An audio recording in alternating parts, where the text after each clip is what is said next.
Welcome to Good Life. I'm Dean Wilson. So glad you've joined us from wherever you are all over the world. We welcome you. So many of you are finding us at goodlifetelevision.org, and we welcome you.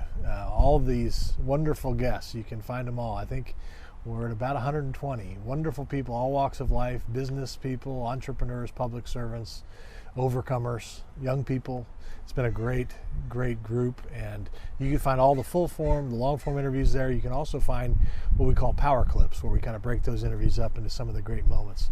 We're also on all the social media platforms, and we're just delighted that you're here. We're here to talk about the good stuff. You can find a lot of the other stuff other places. We're here to talk about the good stuff. That doesn't mean that suffering doesn't exist or problems don't happen. We are on planet Earth after all, but we're here to talk about the good stuff, whatever is noble and excellent and praiseworthy. So we're just so glad you're a part. I'm really excited about my guests today, at least one of them.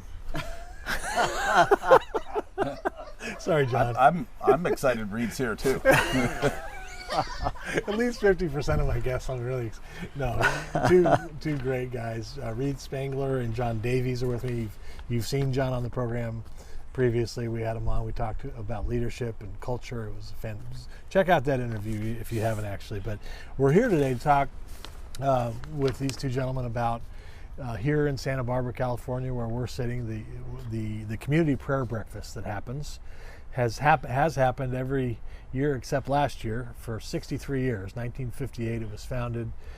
It's a phenomenal event, and it's happening September 30th here in Santa Barbara, California at the Hilton at 7:30 in the morning. So we want to talk about that. We want to talk about the breakfast itself, but I want to start with a little bit about the history. Reed, you've been around this a long time, I think 40 years or so. Yes. But talk about kind of the early involvement, and Jimmy Carter was here, and absolutely, yes. Talk a little bit about the history. The Santa Barbara Community Prayer Breakfast is patterned after the National Prayer Breakfast, and sometime in the late 50s, the mayor of Santa Barbara went back to the National Prayer Breakfast in Washington, D.C., and he came back so excited that he called a friend, a fellow named Bill Alexander, and said, "Bill, can you put something like the National Prayer Breakfast together here in Santa Barbara?" And so Bill went to the Christian Businessmen's Committee and said, "Hey guys, we got a project here," and they started it in 1958 and have been having annual prayer breakfasts ever since.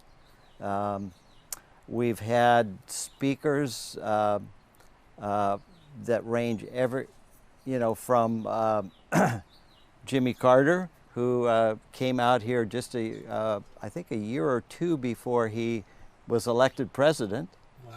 Wow. We've had CEOs, and we've had Olympians, gold medal Olympians as speakers. We've had teachers from a local school. We've had coaches. We just had a great cross-section of speakers. Wow. But the main purpose of the event is really to get the Santa Barbara community together to pray for our community, for our state, for our nation and our world, and for the leaders. Yes. So that's the primary reason for our existence. And then we always invite a speaker to come and share just part of their spiritual journey and some of the lessons they've learned. And then we close the meeting generally with a prayer that includes an invitation to each and every person in the audience to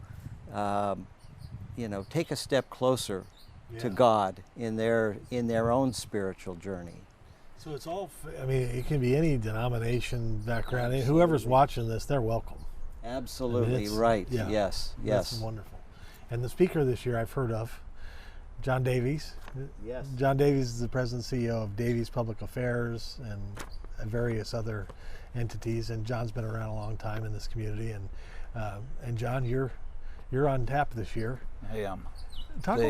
Give us a little sneak peek into what you're what your thoughts are. Well, it's always an incredible honor, but it also is a little bit scary, to be up front and do something like that. And as Reed asked me, I think I told him so. Everyone else said no, and I've been to the National Prayer Breakfast a few times and watched a lot of them, so that's even more intimidating. So my thought is, this is the community prayer breakfast, and I want to talk about prayer. And the thought for me is I'm humbled by the prayer of my wife. She's a prayer warrior. And Dean, I know if I asked your wife or asked you who's the prayer warrior in your family, and we know who it is. And so I'm motivated to increase prayer in my life and be as much of a prayer warrior as my wife is and many others. And I want to share that motivation with others. Yes. I was reading this morning and just thinking about this, and we were talking about this a little bit off air, but about prayer. And I once worked for an organization. There's a pastor named John Davies. He wrote this book called Why Pray? Yeah.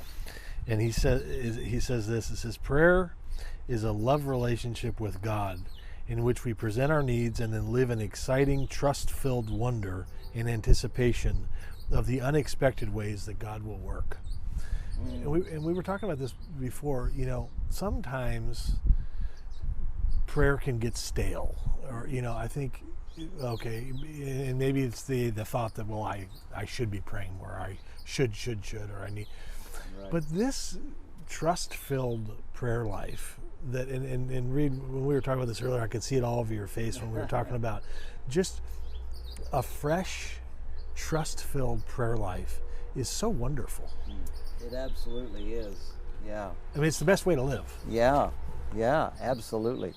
The more you pray, the more you see answers, and the more you see answers, the more you want to pray, and it's just, it's just so exciting when you lean into that. Yes.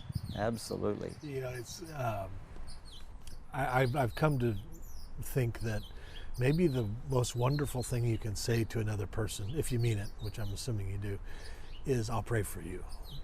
And that can become a cliche, but I mean, imagine. It's become a cliche, but it's also become an uncliche. If you notice that people that are afraid to be identified as Christians now say, I'll keep you in my heart. Right. I'll send you good thoughts. And I want you praying for me.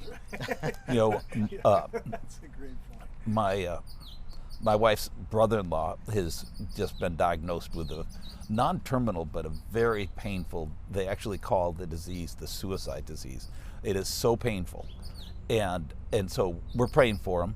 And I asked them if they've gone to the elders of their church and asked for prayer. And they're like, well, I don't know. We've been watching online. And so I said, can I? So I emailed the elders in their church, a huge church outside of Houston called Cowboy Church, and got an incredible reply and phone call from one of the leaders of the church. And they're going by the house with a group of their elders and pastors, and they're going to anoint and they're going to pray over him for healing. And the thing is I was talking to the woman on the phone about it. I go, it's always amazing that when we do these type of prayers, and then we're shocked that it happens. That right. Prayer works. Yes. And it's always like, it works so often that it's pretty shocking. Yes, that we don't expect it to happen. Yeah. I've been stunned in my life at some of the specific answers, or non-answers, if you will, where it was like, okay, he sees the whole picture, but just the honor of saying, of praying for another person, of saying, I've got a meeting with the creator of the universe this afternoon, and I'd like to bring you up. I'd like to talk. Thank you. I mean, talk about a big deal. Yeah. I mean, that's a really big deal, and it's powerful. So in Acts 12, in verse 5, there is an incredibly powerful word, and the word is "but." And the verse reads, Peter was therefore kept in prison, but constant prayer was offered to God for him by the church. you think about the moment. It's a desperate moment. It looks though Peter's going to die. It looks as though the fledgling church is going to end. But that it's all coming to an end. And, so it's a model how to pray. Yeah. It was a fervent prayer. Yes. It was a focused prayer. It was an earnest prayer. Yes. And it was a family prayer. And you think about what happened. We know what happened. Yeah. And so, I mean, that's what we're looking for, I think, in our lives, is that type of prayer. Yes. That type of powerful prayer. And, when Jesus modeled prayer with the Lord's Prayer and when he prayed in the garden, the prayers weren't these grandiose, beautiful, thoughtful prayers. They were a child's prayer. And very childlike. Yeah. And very, I mean, the prayer in the garden was 27 words. Think about that. One of the most powerful really prayers. Yeah. Yeah. And the power of corporate prayer. Talk about that, because here we are talking about a community prayer gathering, ecumenical kind of. I mean, whatever background you are, denomination, no faith at all, everybody's welcome. What's the power? Because I think it's a unifying thing in a community to gather. Would you say? I agree, absolutely. I think all we need to do is look up and look around Santa Barbara and know that God has blessed this community. And I'm convinced that 62 years of praying have had a result. And I can't point to a specific, we were going this way and all of a sudden things went the right direction. Right. It's hard to pin that down, but I know there's a power in corporate prayer, and Jesus said that where 2 or 3 are gathered in my name, I'll be there. Right. I am there. See, he wants us together. Yeah, he does. Because he could have just said, pray and I'll be there, which he is. Well, but he specifically said 2 or 3. Yeah. I mean, he wants a relationship. Yeah. And you can't have a relationship unless you're talking. And I found that. Yeah. We've heard reports, but it's amazing that that's what it is. Yeah. God wants a relationship with us. He wants us to do good things. He wants us to be out there producing fruit in his name for his glory. Yeah. I mean, the story is pretty simple, and we start by praying for one another. Yes. I mean, it's like we take our dreams and our wishes and our desires, and we pray to him. And if they're the right plan, he'll honor them. Yeah. Right. Yeah. Or in his timing, it'll be better. Exactly. You've mentioned you've walked with him a long time, and I'm sure you've seen that over time, that, man, he knew the whole picture. He knew the whole picture. I was here, he was here. It didn't, what I wanted at the time didn't exactly happen, but man, am I glad. Absolutely. Isn't that amazing? Oh, it is amazing. Early on, I said, God, show me the plan, and I'm sure that with your brains and my brawn, we can accomplish anything. And he never did show me the plan like that. Right. Yeah. But he showed me that if I get up every day and meet with him and talk with him, he'll direct my steps that day. Yeah. And So that's been great. Yeah, so good. He can really be trusted. Absolutely. Yeah, I mean, it's just such a truth. Yeah. And such a simple truth when you think about it. Yeah. And we serve and love a God who loves us. He's a God of love. I mean, the 2 greatest commandments when he was asked, he basically said, please love me back. Yeah. Love me with all your heart, your soul, your mind, and your strength, and love one another. I mean, that's his deal. So I just that realization always blows me away. Yeah. And just the idea. I remember as a kid growing up in this little church in upstate New York, and a Catholic church, and the crucifix was in the front of the church. As a kid, you're looking up, and it's like, well, that's pretty gruesome. There, as you see the nails, they have like red blood on there. And I kept thinking, if he's God, why didn't he just get off there? He can pop those nails off. Right. Why can't he just pop the nails off?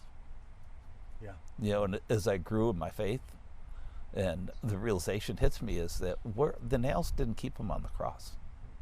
It was his love for us. Yeah. That's what kept him on the cross. Which, but as a kid, it's like, wait a minute. If this guy's God, how come what happened to him when he got to the cross and they put the nails in? Did he lose being God?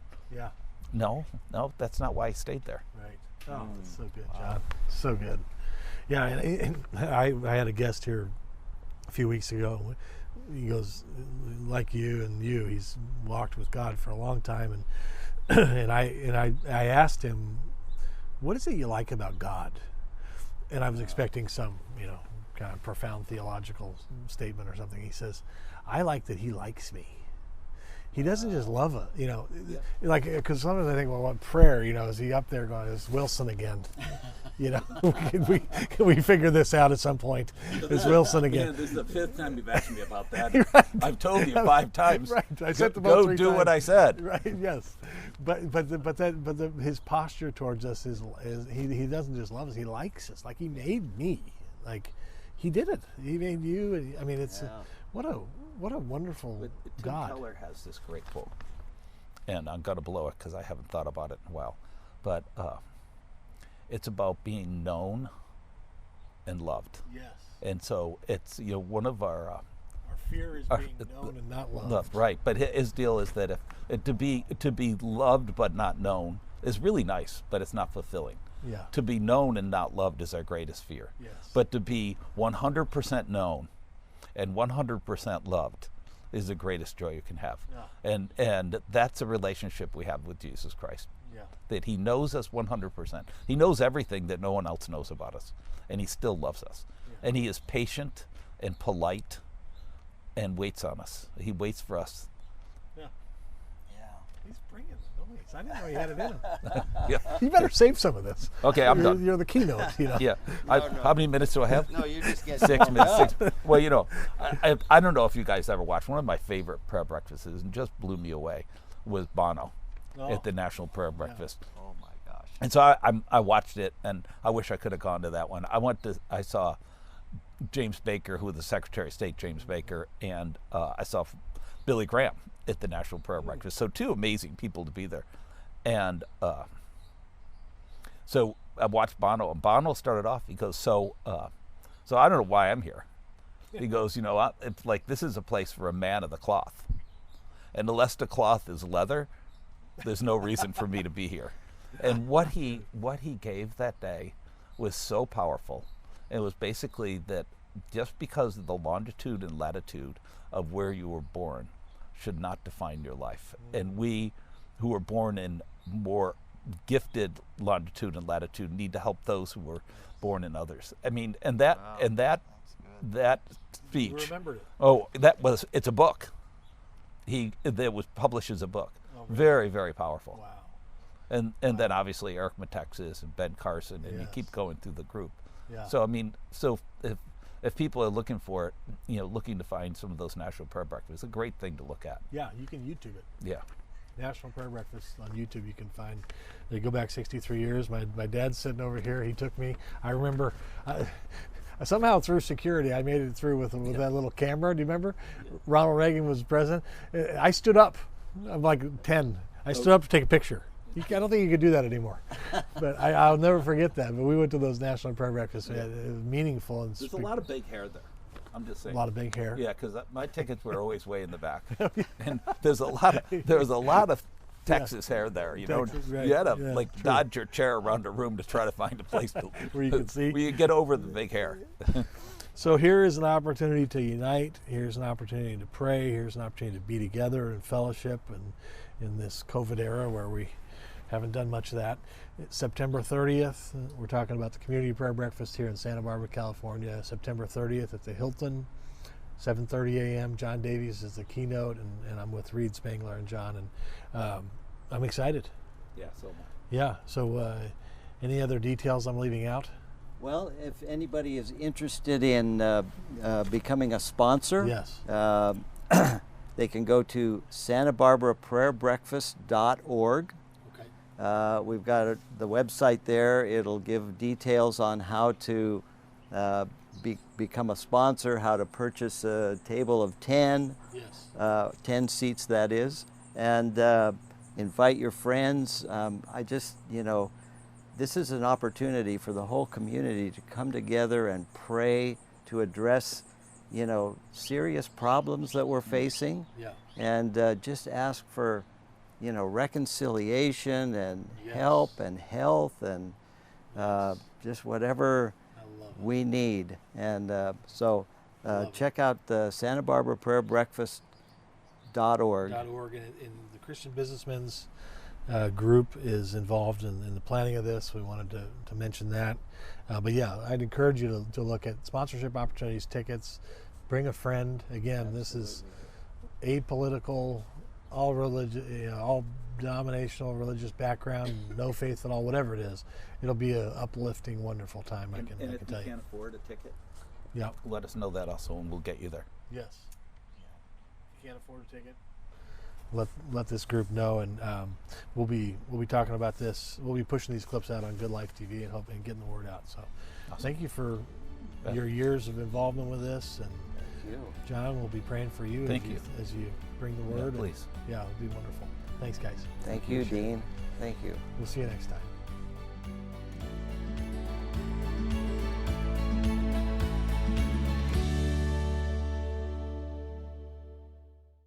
This is The Good Life. I'm Dean Wilson. We have a great guest today. Dr. Scott Lisea, the campus pastor at Westmont College, is with us.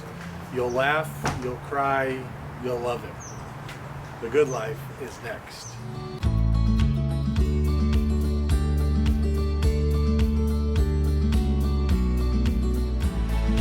This is Good Life. I'm Dean Wilson. So glad you've joined us. I have Dr. Scott Lisea here with me today. Scott, welcome. Hey, thanks. Good to see you again. Scott's a friend and is the campus pastor at Westmont, in addition to being the assistant to the president for community and church relations. You got it. Did I get that right? Yeah, we tried to get a longer title. Yeah. Well, Cards are too short. right. Well, that's I can't believe I got that right. Let's tell me a little bit about just kind of your upbringing and where you were born, raised, your neighborhood, your parents. Yeah. Tell me about that. I was raised by wolves out in the wild. Yeah. That's no one's surprised by that. Right. Actually raised most my whole life up in Santa Cruz. My folks split when I was about 4. And so my mom moved my sister and I to Santa Cruz with her. And so full on grew up in Santa Cruz in the 70s, and it was everything you might imagine. Expect. I still remember my mom throwing an actual legit toga party, and Really? we rented out our garage to some surfboard shapers, so I can still get nostalgic at the smell of fiberglass, and I think maybe it did some damage to my brain, sure. But yeah, so grew up with a single mom for some years, and then she remarried to my stepdad, and lots of freedom and no discipline growing up in Santa Cruz. Huh. Yeah. And well, how did your relationship with your dad change after the split, or what do you remember, or how did that impact your life? Well, that's a good question. Actually, there's about a year of my life I have no memories of from that traumatic, Oh, really? 4 years old, yeah. Apparently lived with my aunt for a while, and then there'd be years at a time without my dad in the picture at all, largely due to alcoholism. But then some fun summer months where I'd go and spend the summer with him wherever he was, and those were great. But I think I think that had a pretty big impact on what I'd end up doing with the rest of my life. Which was kind of having a heart. Talk about that. Yeah, having a heart for the fatherless a lot of times. Yeah. Wow. Talk about meeting the Lord. I know there's a story about a donut shop. I've never heard you tell it, but I'd love to hear you tell it. Well, I was 15 and a half, and somehow it dawned on me that I did not know who God was. And I thought, I think you're supposed to know this. And so I asked everybody I knew. I asked my parents. I kind of grew up in this hippy-dippy kind of Eastern religion, kind of Santa Cruz, everything goes thing. I drove a Jewish friend to school each day. I worked at a pizza place with a Mormon girl. I just asked everybody I knew what they thought. And at the end of it, I was like, I have not heard anything that feels like truth. It sounds like legit. I can't believe any of that.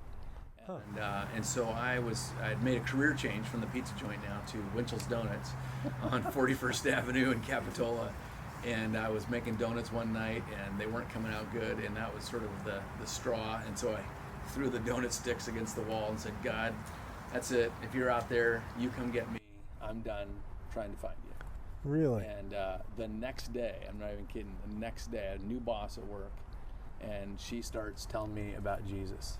And she didn't do it very well, semi-offensive, but I knew she was saying stuff that just felt like truth. And so I was having a physical reaction to the gospel where I couldn't stop smiling. So I'm covering my mouth the whole time. Really? And asking her follow-up questions. And I took another probably 6 months of reading the Bible for the first time. I'd get off work at 11:30 at night and go knock on her door and ask her more questions. And Really? finally on August 8th, 1982, I knew I was just being stubborn at that point. And I was again alone at work, the donut shop, got down on my knees and on the tile and said, Jesus, I want you. I want it all. I want to follow you. Here's everything. And it wasn't emotional at all, but it was pretty sincere. It was very sincere. That was the moment. Yeah, it was it. Yeah. Wow. And you smile a lot still. I think the Holy You have a Spirit good stuck smile. it on smile. Yeah. Yeah, that's not a bad thing. I was one of my mentors one time said, Dean, smile and make them wonder what you're up to. You know, I think we need to smile. I've had a lot of people ask that about me. What am I Why up you to? smile? Oh, No, really? yeah, wondering what I'm up to. Yeah, right, yeah, exactly. That's good. And then from there, when did you meet your wife? Oh well, so we grew up, pretty poor, and no discipline in the house whatsoever. So right around the time I'm meeting Christ, I decide I wonder what discipline's like. So I become a Navy Sea cadet and join the wrestling team, and I figure my ticket out is I'm going to go to Annapolis, and so I'm getting ready to do that. Then I give my life to the Lord, join Young Life, join this great church, and my Young Life leader and my youth pastor both went to Westmont College. And my Young Life leader says, you ought to go check out Westmont. And so I came down on one of these weekends with another buddy and checked it out, and just shy of an audible voice, the Lord was like, I have a different plan for you. And so came to Westmont, and during that first week of orientation, I was in this leadership program. I was walking down to the first meeting of the year of this leadership program, and met Jamie McEwen in the lobby of Page Hall and said, anybody else going to this meeting? And this beautiful girl in tight jeans and a red sweater said, I am. And I said, thank you, Jesus. And that was it. We got lost on our way to Dean Chapel, and that was Which is hard to do. The hunt was on. Yeah. Wow. And so you've been married 30 years. 30 years. Yeah. Tell us about your kids.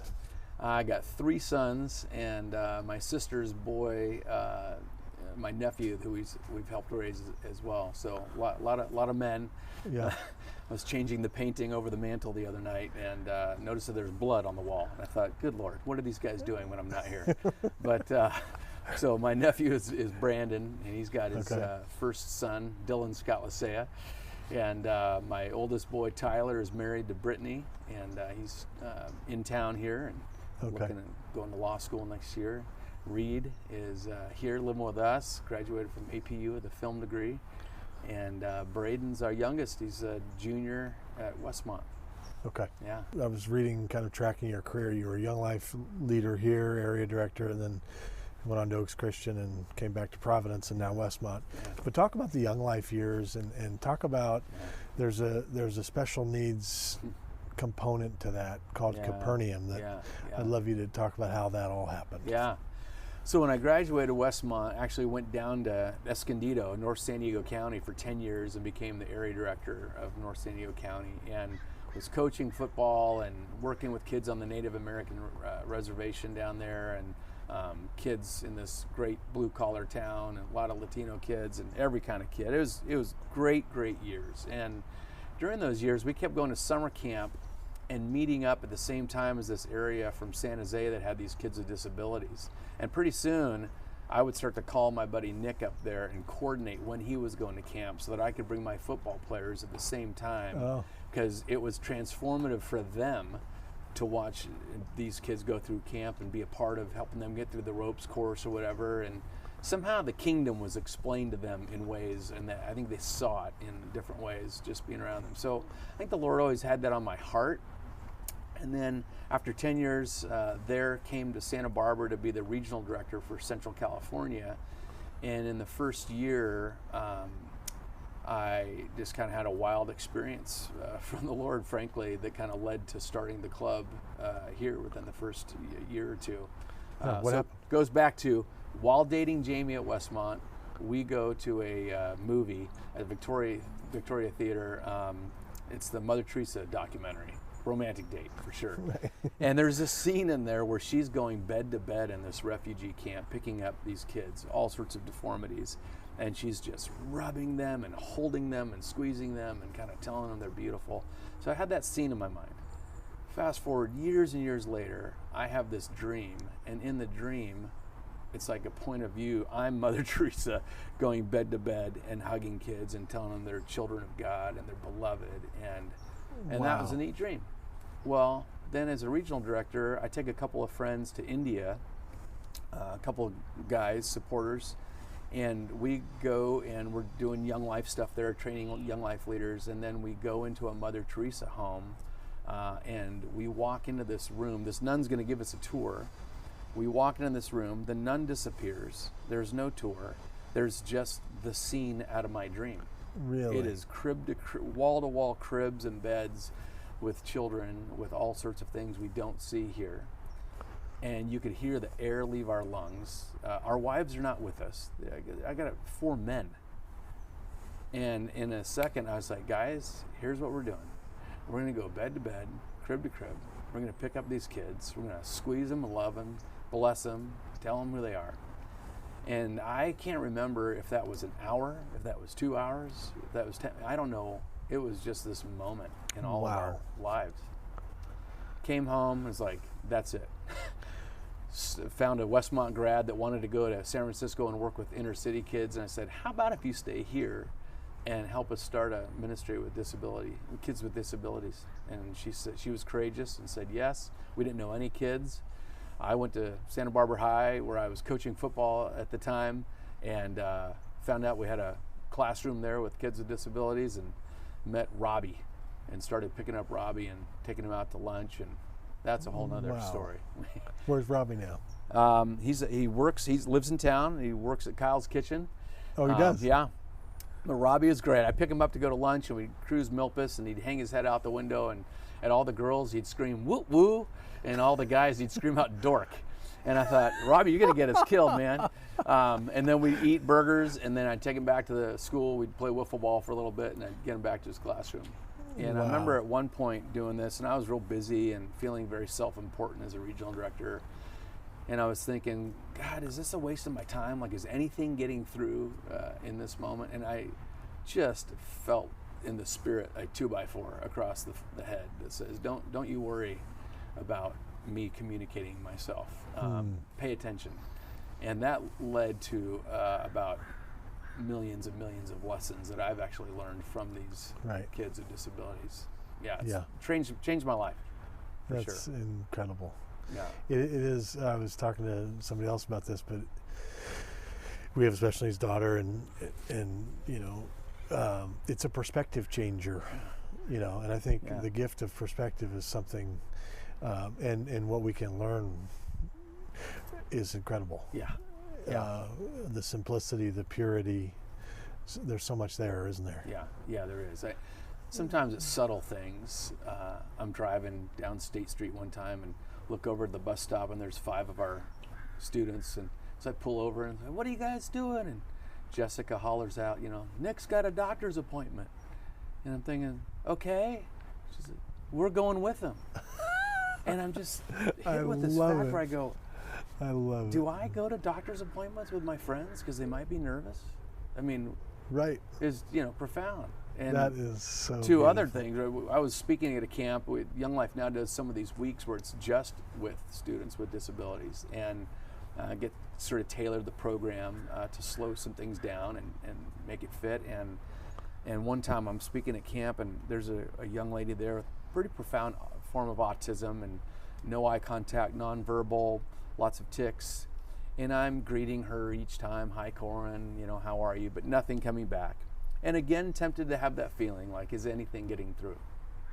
3 or 4 days into camp, Corin and her aide are walking toward me, and the aide says, Corin would like to talk to you. And I said, what? and she had this machine that she could type into. So she had already typed out a message to me with one finger, and she hit play, and out came the most beautiful, impactful encouragement I think I've ever received. She was blessing me in the work we were doing, and so that started a friendship. I got to see Corn about 3 summers in a row, and lots of Facebook messages in between, and got to know more of her story. And she's an amazing woman. Yeah. I asked her at one point, I said, Corn, have you always known God? She goes, oh, I've always known God. I didn't know his name was Jesus till I was about 5, and he told me. But he tells me every day that I'm his beloved daughter. I'm like, I think I have some things to learn from Corn. Yeah, I was going to say, who's the special needs again? Exactly. Yeah. Yeah. That's amazing. Well, we've been so impacted by our experience, so Capernaum it meets every other week. Is that? Yeah, I mean, it's all over the world now. My buddy Nick Palermo up in San Jose is the guy that started it, and it's just exploded in the mission of Young Life. And in Santa Barbara, it meets about every other week. Usually in my garage, we turned into a club room because I can hit the garage door rolls up and chairs roll in, and we have a great time in there. Wow. Yeah. That's beautiful.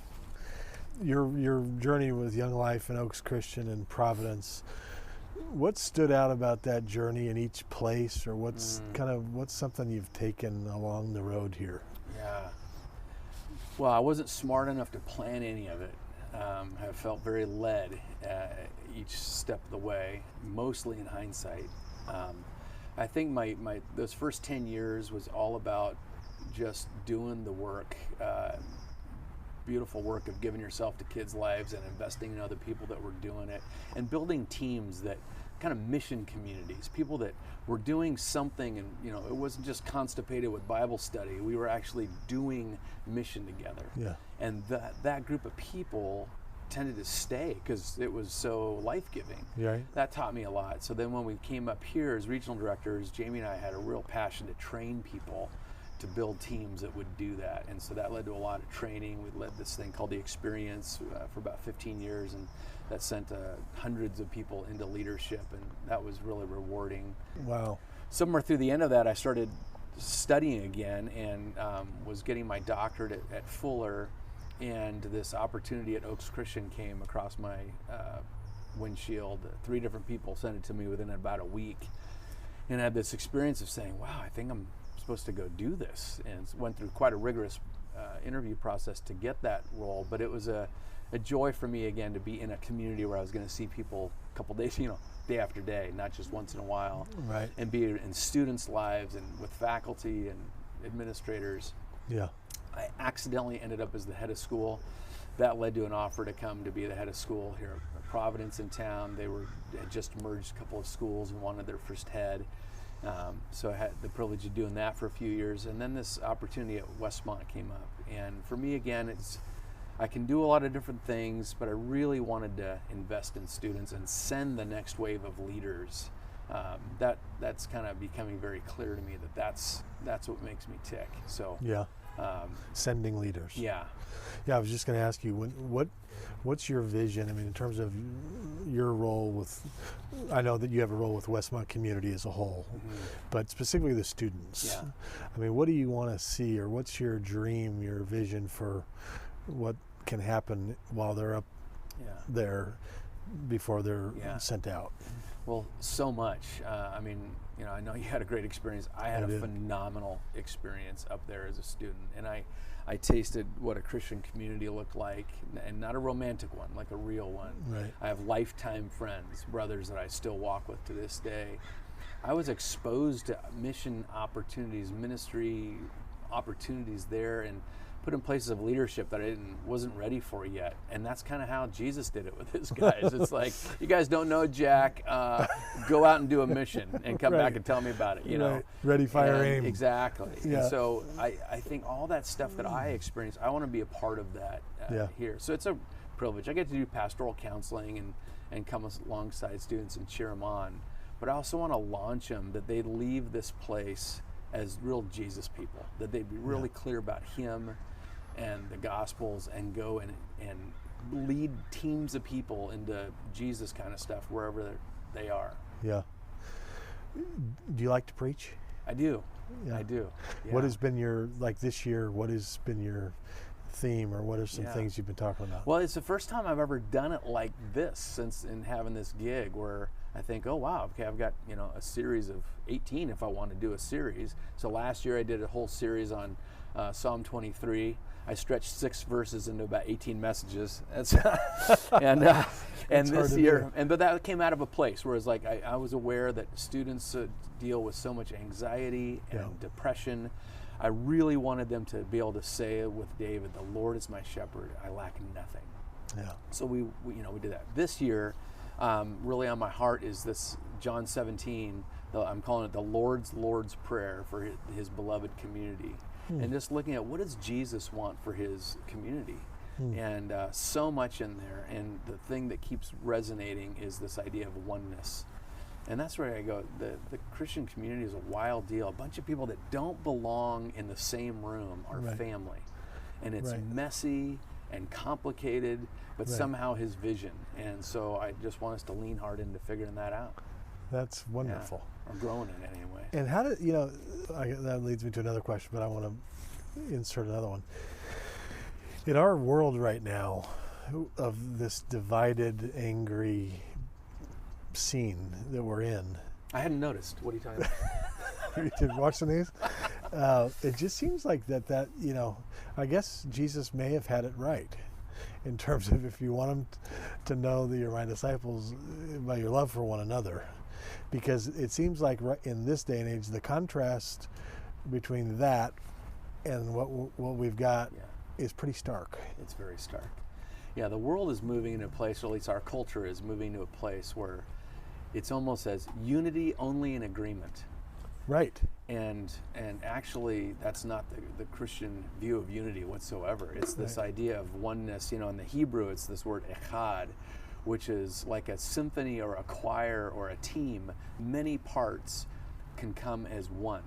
Yeah. They don't diminish themselves. They don't melt. But they create something new in their oneness, right? And I think only Jesus people have access to this in a way that our culture does not. And we need to lean hard and, like you said, in love. It's not that the world's going to know you're my disciples by your T-shirts or even by your politics or by your ideologies. Right. But how about the ability to love an enemy? That's this profound Jesus idea.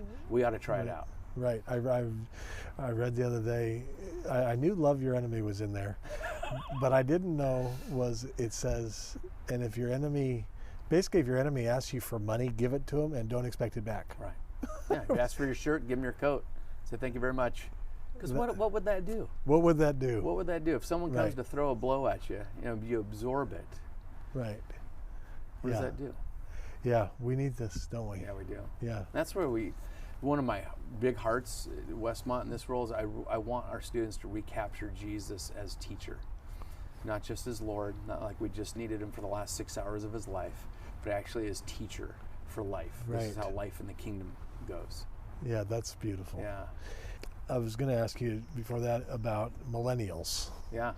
So millennials are, I don't know what the age that means, but I've heard the term, a lot of jokes, a lot of parodies, Facebook. You've worked with young people for quite a while. Yeah. What would you say in terms of what you've learned about young people today, the good things, the challenges, the technology, the social media, what's God's, for example, I was thinking about this the other day, what's God's highest and best use for social media? But could you comment on just, 'cause since you've spent so much time in that world? Yeah. Well, the first thing I learned after working with young people for 30 years is if you want to stay young, work with young people. If you want to die young, try to keep up with them. So I've blown out my knee, broken my ankle. This is a fake tooth, but whatever. I am not just being nice. I continue to learn a lot from being with young people. And yes, there are things that every generation has to, the demons or principalities and powers that they have to wrestle. We had them. Right. They have them. Right. And it's somehow we have perfect 2020 vision on theirs and not so much ours, right? Right. And we forget the fact that, by the way, we raised this generation. But Right. that aside, Right. you know, Setting that aside. yeah, put them in helmets after they came out of the womb. But so there are things that I'm really excited about, and a sense of mission that's holistic, a desire for authentic, not enraptured with glossy, but looking for real. Right. And that makes sense, right? They've seen everything fail. Banks, presidents, politicians, Right. pastors, preachers, teachers, Right. the church, whatever. They've seen it all fail. So I think, yeah, this idea of looking for real, it makes sense. Yeah. We're not wearing makeup, by the way. No, we're not. Right. We're Yeah, keeping actually, it I'm real. an albino. But but there's also, I think, you know, we see this huge spike in anxiety and depression Yeah. the year that smartphones became predominant. Oh. And that's obviously connected. There's lots of other things, but this fear of missing out, this bullying, this constant sense of measuring your value by how many people are paying attention to this faux life that you're presenting. Right. That's a tough go. Right. You know, I even think of being, you know, in a conversation like this, where we both probably have smartphones in our pockets, and if one buzzes, then that means something else is going on. You and I didn't grow up with that. Right. It's a tough way, you know, it's Right. literally changing attention spans, Right. abilities to sit and read for long periods of time. Right. I think we'll see a corrective. I think we're already seeing some of it. People sort of, you know, making Luddite vows to, you know, Put get it rid of down. some stuff. Right. But I think that's a distinct thing they're wrestling with. Right. And they're craving authentic. An actual real connection, not Yeah. the fake social connection. Right. But don't always know how to get there. I've had some conversations with college students, sincere, looking me in the eyes saying, I don't know how to hold a conversation. And Isn't that something? makes sense. Yeah. Wow. Yeah, I feel like, and I think you make a good point. We talk about, technology, this is all different. There's challenges, Right. but every generation has challenges. Right. And it's not something to be afraid of. I mean, I think that we need to figure out how to navigate and how to,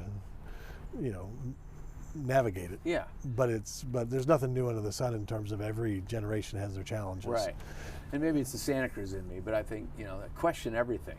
Question, is Right. it a great idea to have this device when you're 11?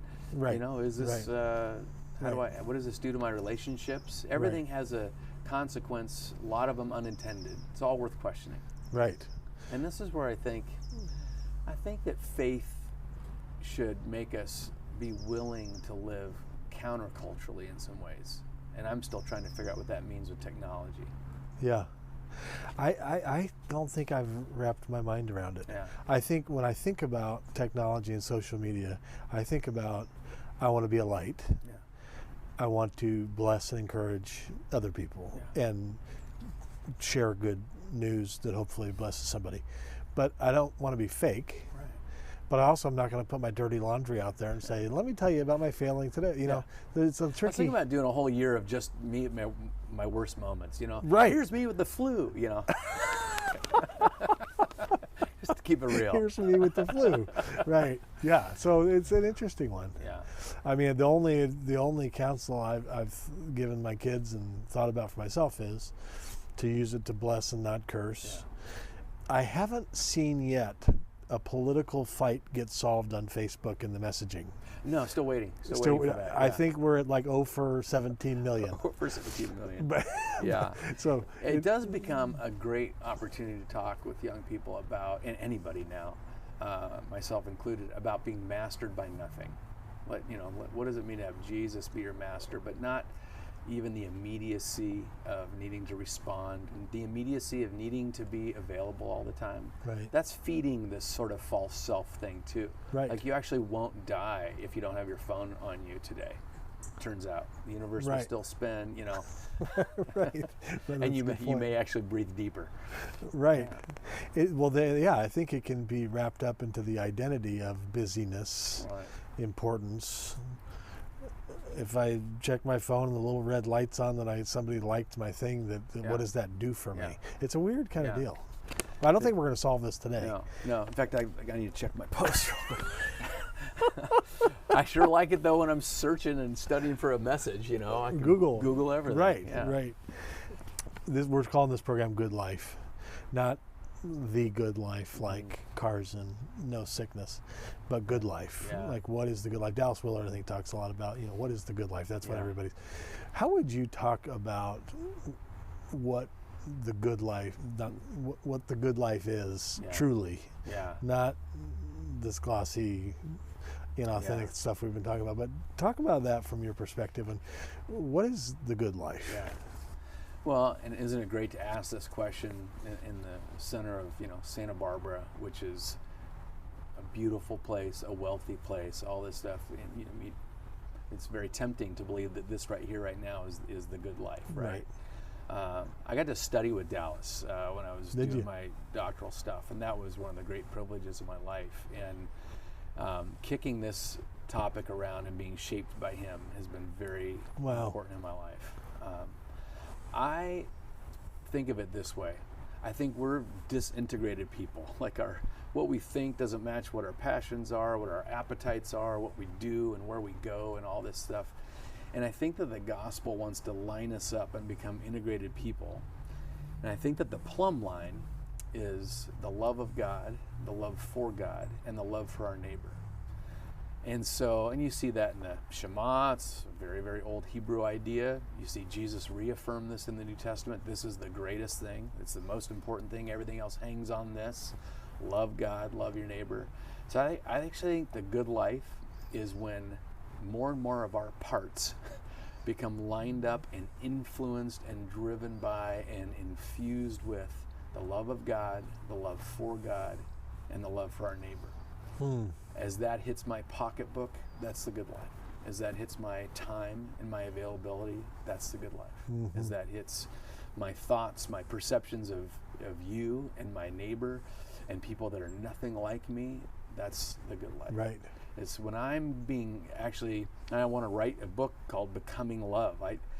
This idea that's the good life. And it's interesting that all the mystics get all mystical and they come back to this very central idea. It's about love. It's about the love of God and love for our neighbor. And that process that you were describing, you're talking about when that comes to my pocketbook, when that comes to my mirror, that's the kingdom coming. That's it. Right. Dallas would say the kingdom of God is the effective rule and reign of God's will. Wherever what God wants done is done. That's the kingdom of God. Right. So as the kingdom comes to my appetites and comes to my sexuality and comes to my thoughts, and that's the kingdom. The rule and reign. Yeah. Since we're on Dallas Willard quotes, I always think about when he says, the pervasive joy, this pervasive sense of well-being, that everything is okay. Yeah. And he would say, not it's going to be okay. Yeah. And he even talked about, toward the end of his life, he says, I don't even think I'm really going to notice. Or he says, I wonder how long it's going to take for me to notice that I'm gone. Isn't that great? I thought that was I had to for watch me about a split second. Yeah. Right. But he talked about that. He said, I don't even know if it's going to be that big of a shift. And him talking about that pervasive sense of well-being, that everything is okay. Yeah. And we live, 98%, and I struggle with it too. We tend to live when this happens, when that happens, if the diagnosis changes, the money changes, the job, then. But what would it be like to live in the kingdom of God with that pervasive sense of well-being, where the kingdom has come and everything's okay? That's incredible. Yeah. When we start to define good like God does, like the nearness of God is my good, Psalm 73 says, or even Romans 8:28 and 29, we usually know 28, for those who love God and are called according to his purposes, he causes all things to work together for good. And we stop there. And if you were to ask me, how was your day? Well, I'd say it was good if it was convenient for me, easy, without hassle. Bad if I had hassle, inconvenient. But 29, he says, and this is how I'm going to define good, whoever's gets shaped into the image of Christ. He's always had a predestiny for us to become Christ-like. formed like Christ. Yeah. And I think that's being shaped by the love of God and for our neighbor. We see it in him. Yeah. And it sounds like good news to me. It's great news. Yeah. It's great news. So whoever's watching out there, this is great news. It's good news. You should try it on. I'm trying it on. To wrap it up, in terms of your spiritual pilgrimage, your walk, what does your day look like? Like, what does your morning look like? Yeah. What disciplines, what routines or not routines, or just tell me. I'm just curious about that. Yeah. Well, when I was studying with Dallas, there's a bunch of pastors he's speaking to. He says, "You guys all have a spiritual plan, right?" And I mean, we all just looked at our shoes. It was just crickets. Like, a spiritual plan? Do you know what a spiritual plan is? I don't know. And he talked about, you don't just lapse into faithfulness or be conformed by into the image of God, or By accident. becoming loved by accident. Yeah. And so it's this idea of how do you employ these spiritual disciplines to help you become what you are intended to be. And as I get older, the more and more I try to carve out more and more of a morning where there is nobody except Jesus and Jamie and I together seeking Jesus, and that has been transformative. So try to carve out a good chunk of morning of reading and praying, because I need it. It's not because I'm holy. No. Spiritual disciplines are not about holiness as much as they are about wisdom. I need to be remade every day, at least. There's a great George MacDonald quote: "We who would be born again indeed must be awaken our souls unnumbered times a day." So I set my phone to remind me of the daily office. That doesn't always mean that I then go to the app and read through the office, but sometimes it's just I'm in the middle of a meeting, I see it, and I just try to remember I'm in the Lord's presence. He's totally here and available, and let's go. Yeah. So there's that thing. There are some other things I'll set goals or a plan for the year at a time. It might be I try to do a retreat alone at a retreat center in Denver with a spiritual director once a year. It's kind of saved my life the last 4 or 5 summers. Really? Yeah, and and different seasons, different disciplines. Yeah. So That's great. Yeah. I'm with you. I really feel like I can't start my day anymore without some time. Yeah. And if I've got an early thing, then I'm just gotta get up earlier. Yeah. I feel like I'm really bad news for the world if I don't. Right. That turns out. We don't want to turn ourselves loose on the world without that. I'm trying to protect y'all. Thank you, Scott. Thank you. Great to be with you. It's great. Thanks. Thanks for watching. We'll see you next time. Awesome. I like your socks, by the way. Thank you. Did we get those? You gotta put that in.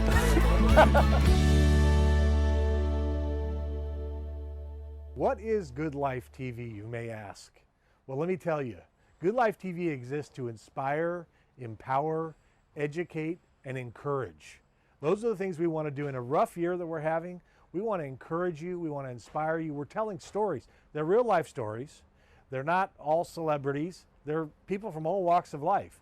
And I think you're really going to be encouraged. There's a bunch of them at goodlifetelevision.org. So go there today, goodlifetelevision.org. Get encouraged. We love you. God bless you.